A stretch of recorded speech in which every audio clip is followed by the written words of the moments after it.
Hello student, welcome to creative tuition. Student जो video लेकर आए वो है एमए फर्स्ट ईयर और जो बुक है आपकी वो है MPH 02 और बुक का नाम है अंतर्राष्ट्रीय संबंध सिद्धांत और समस्याएं, international relation theory and problem. जो बुक है इसका इंपॉर्टेंट जो चैप्टर है वो है शीत युद्ध।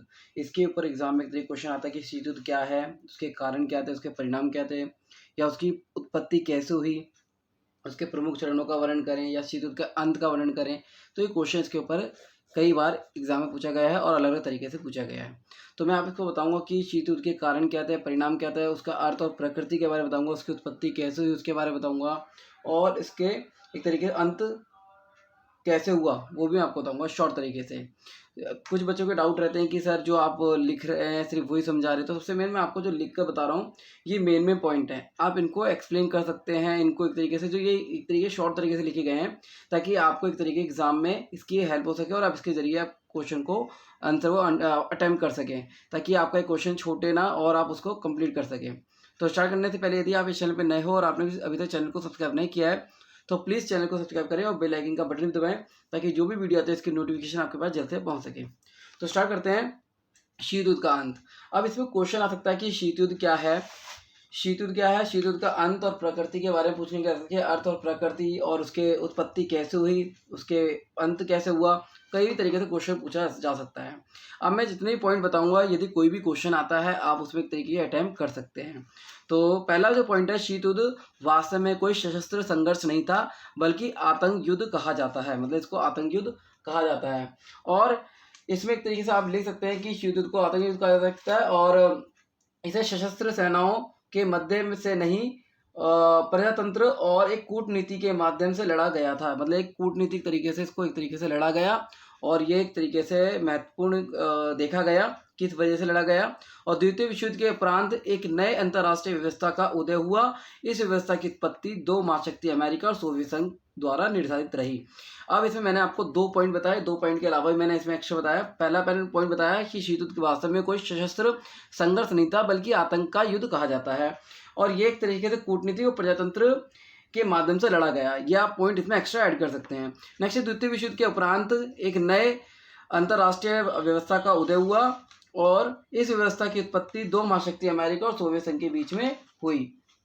तो ये आपका था शीत युद्ध की शुरुआत कैसे हुई थी। अब आते हैं इसकी प्रकृति और अर्थ के बारे में। तो पहला जो है अर्थ का पॉइंट, जो फर्स्ट पॉइंट है वो है आपका द्वितीय विश्व युद्ध की शुरुआत होने से पहले से ही अमेरिका और सोवियत संघ के संबंध तनावपूर्ण थे, परंतु इसे शीत युद्ध की संज्ञा दिया गया। कहना मतलब है दोनों के बीच में तनाव मुटाव थे और इसमें एक तरीके से दोनों के बीच ऐसे युद्ध होने की संभावना होती थी परंतु युद्ध नहीं हुआ, एक से तनावपूर्ण संबंध चल रहे थे और इसी को शीत युद्ध कहा गया। शीत मतलब युद्ध होने की संभावना परंतु युद्ध ना होना। तो ये पॉइंट आपका फर्स्ट पॉइंट था। नेक्स्ट है, पहली बार शीत युद्ध शब्द का इस्तेमाल कैरोलिना ने के बनॉर्ड बुरुच द्वारा किया गया। तो ये आपको इंपॉर्टेंट लाइन है, ये आपको याद रखना है। नेक्स्ट जो पॉइंट है, इसके अलावा भी लिख सकते हैं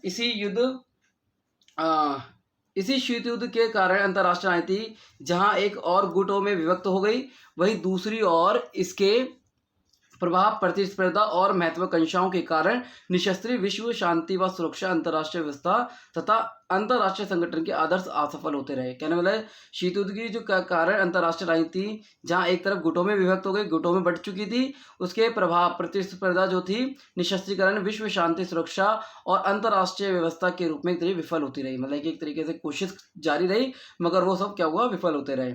नेक्स्ट इसमें आगे एक्सप्लेन कर सकते हैं कि क्या है इसमें कि बहुत कुछ महाशक्ति के रूप में निजी स्वार्थपूर्ण पृष्ठभूमि के कारण परस्पर विरोधी राजनीतिक प्रचार का तुमुल संग्राम छिड़ गया और इसी संग्राम को शीत युद्ध के नाम से जाना गया। तो आप इसके अंदर एक्सप्लेन कर सकते हैं। नेक्स्ट है, दोनों महाशक्ति ने अपने स्वार्थपूर्ण उद्देश्य के लिए एक दूसरे की शक्ति को क्षीण करने की प्रयास किया। अब क्षीण करने का प्रयास जो किया उससे क्या हुआ, दोनों ने अपने प्रभाव को दिखाने की कोशिश की। अब मैंने इसमें आपको एक पॉइंट इससे पहले बताया कि बहुत कुछ महाशक्ति के रूप में अपने निजी स्वार्थ के लिए एक तरीके से जो भी चीज़ अपनाई गई, संग्राम छिड़ गया और इसी को एक तरीके शीत युद्ध का नाम दिया गया। अब इसकी शीत युद्ध की उत्पत्ति कैसे हुई तो वो बताते हैं। शीत युद्ध की उत्पत्ति, शीत युद्ध को जन्म देने वाला सर्वप्रथम कारण दोनों गुटों में क्या होना, दोनों गुटों में मतभेद होना। तो ये विद्वान सैद्धांतिक मतभेद था। तो आपको लिखना है फर्स्ट कि शीत युद्ध को जन्म देने वाला प्रथम कारण दोनों गुटों में विद्वान सैद्धांतिक मतभेद था। द्वितीय विश्व युद्ध में सोवियत, रूस, अमेरिका ने मिलकर जर्मनी, जापान, इटली के विरुद्ध लड़ाई लड़ी, लेकिन इसी युद्ध में ब्रिटेन, फ्रांस आदि परंपरागत साम्राज्यवादी देशों की अत्यधिक हानि के कारण एक शक्ति शून्यता उत्पन्न हो गई। और शक्ति शून्यता जो उत्पन्न हुई, जिसे भरने का प्रयास सोवियत संघ और रूस, अमेरिका द्वारा किया जाने लगा। और सोवियत रूस में साम्यवादी सरकार की स्थापना 1917 में ही हो गई थी, और इससे यूरोपीय पश्चिमी राष्ट्र प्रजातंत्र विरोधी समझते थे। इसलिए रूस द्वारा लिए गए विशेष निर्णय में अमेरिका और रूस के मध्य सैद्धांतिक मतभेद तीव्रता से फैलते गए। और इसी शीत युद्ध की उत्पत्ति का जो दूसरा कारण था, वो था कि दोनों पक्षों में एक दूसरे के प्रति बढ़ता हुआ संदेह की विश्वास, मतलब संदेह और अविश्वास पैदा हो गया। 1948 में 1941 में जर्मनी द्वारा रूस पर हुए आक्रमण के क्रम में रूस जर्मनी के विरुद्ध द्वितीय मोर्चा खोलना चाहता था, लेकिन चर्चिल और रूजवेल्ट ने उसकी उपेक्षा की। तो ये आप इसके अंदर लिख सकते हैं। शीत युद्ध की उत्पत्ति का दूसरा कारण क्या था? अविश्वास और संदेह, जिसमें एक तरीके से 1941 में जर्मनी के द्वारा रूस के आक्रमण के क्रम में रूस और जर्मनी के विरुद्ध द्वितीय मोर्चा खोला गया, और लेकिन चर्चिल और रूजवेल्ट जो थे उनकी उपेक्षा की गई और रूस को बड़ी कठिनाइयों का सामना करना पड़ा, पर अपने साहस और धैर्य और दृढ़ता के कारण रूस ने जर्मनी के आक्रमण को विफल कर दिया था। तो इसके अंदर आप एक्सप्लेन कर सकते हैं। नेक्स्ट है तीसरा कारण। एक तरीके से तीसरे द्वितीय विश्व युद्ध, तीसरा जो कारण था, द्वितीय विश्व युद्ध काल में पराजित हुए राष्ट्रों से जीते हुए प्रदेशों में पश्चिमी राष्ट्र अपना प्रभुत्व स्थापित करना चाहती थी। अब इसी तरह यूगोस्लाविया में मार्शल टीटो, यूनान में साम्यवादी के विरुद्ध वहां के राजाओं को गद्दी पर बैठाना चाहते थे। इसी तरह रूसी सेना जहां पहुंची वहां उसने साम्यवादी व्यवस्था को मजबूत किया, और इसी तरह तुर्की और यूनान पर रूसी का दबाव बढ़ता जा रहा था, और बर्लिन भी रूस के कब्जे में चला जा रहा था। इसी की कार्रवाई को पश्चिमी राष्ट्रों ने 1945 में याल्टा कॉन्फ्रेंस के द्वारा दिए गए निर्णयों के विरुद्ध समझा, जिसमें कहा गया कि मुक्त किए गए प्रदेशों में वहां की जनता पर द्वारा शासन व्यवस्था स्थापित होगी। तो ये एक तीसरा। अब आते हैं अंत कैसे हुआ वो भी बताएंगे आपको। शीत युद्ध का जो अंत था उसमें पहले आप जो मैं बता रहा हूँ पहले आप वो भी नोट कर सकते हैं। द्वितीय विश्व युद्ध में धुरी राष्ट्रों की हार के पश्चात अंतर्राष्ट्रीय राजनीति में शीत युद्ध का आगमन हुआ, और इसने 1945 से 1990 ईस्वी तक संपूर्ण विश्व में टकरावों को तनावों ने सशस्त्र संघर्ष को बढ़ावा दिया, और अमेरिका तथा सोवियत संघ के मध्य विश्व राजनीति में प्रभुत्व स्थापित करने के लिए प्रतिस्पर्धा प्रारंभ हुई, जो लगभग 45 वर्षों तक चली। लेकिन इसे समाप्त करने की दिशा में वास्तविक शुरुआत अमेरिकी राष्ट्रपति जॉर्ज बुश और सोवियत संघ मिखाइल गोर्बाचेव के काल में हुई, और 1986 तक आते आते अमेरिकी राष्ट्रपति श्री रीगन तथा श्री गोर्बाचेव ने इस और ध्यान प्रारंभ किया, और इसके फलस्वरूप 1987 में सोवियत रूस के श्री गोर्बाचेव ने वाशिंगटन की यात्रा की, और अंतर्राष्ट्रीय राजनीति में इतिहास में यह एक महत्वपूर्ण यात्रा मानी जाती है, जिसमें श्री रीगन तथा श्री गोर्बाचेव ने मध्य दूरी और प्रेक्षेपात्रों को समाप्त करने का निर्णय लिया था। और फर्स्ट जो पॉइंट नेक्स्ट मैं पॉइंट बता रहा हूँ वो है शीत युद्ध की समाप्ति की दिशा में शुरुआत अमेरिकी राष्ट्रपति गोर्बाचेव के काल में हुई थी, मतलब कि अमेरिकन राष्ट्रपति गोर्बाचेव आप लिख सकते हैं। तो ये गोर्बाचेव तो आपको राष्ट्रपति उसका था, क्या नाम है,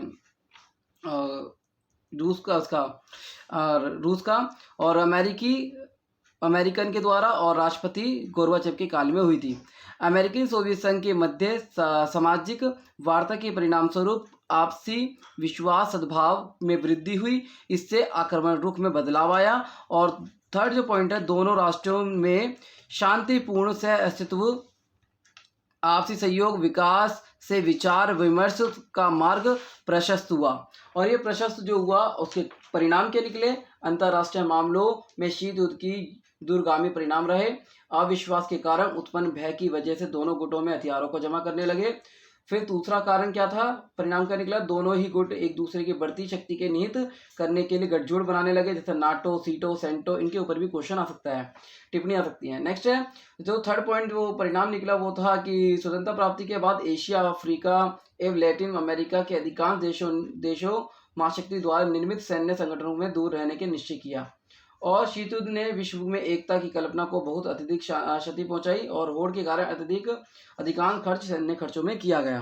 तो ये आपका द्वितीय विश्व युद्ध के ऊपर एक तरीके से द्वितीय विश्व युद्ध में को लेकर एक शीत युद्ध का वर्णन किया गया है। इसके ऊपर कोई भी क्वेश्चन आता है, आप जितना ही मैंने आपको बताया एक्स्ट्रा बताया उनको नोट करके आप एग्जाम में एक तरीके से लिख सकते हैं। तो उम्मीद करता हूँ कि वीडियो अच्छी लगी, उसको लाइक और शेयर करें। धन्यवाद।